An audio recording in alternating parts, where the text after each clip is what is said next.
Hi friends, నేను క్రాంతి. ఆదివాసీ జీవన విధానం.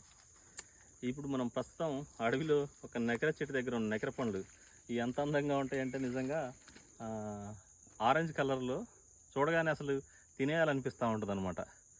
ఈ మామూలుగా వర్షాకాలం సీజన్లోనే మనకి అడవిలో కనపడతాయి. మళ్ళీ మిగతా సీజన్లో ఎప్పుడు కూడా మనకు కనపడవు. వర్షాకాలం సీజన్లో జూన్ జూలై మధ్యలోనే ఈ పండ్లు ఉంటాయి మనకు.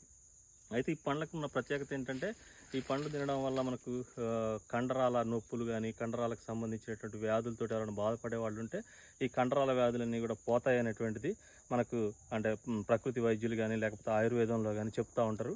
ఇది మనకు అరుదుగా దొరికేటువంటి ఫలాలు కాబట్టి దాదాపుగా సిటీల దాకా వస్తున్నాయో రావట్లేదో మనకైతే ఐడియా లేదు. కానీ గ్రామీణ ప్రాంతాల్లో, అటవీ ప్రాంతాల్లో ఆదివాసీలు ఎక్కువగా ఈ పండ్లను తింటారు. ఇది అంటే దీని లోపల ఎట్లా ఉంటుంది ఏందనేది క్లియర్గా చూపెడతాను నేను.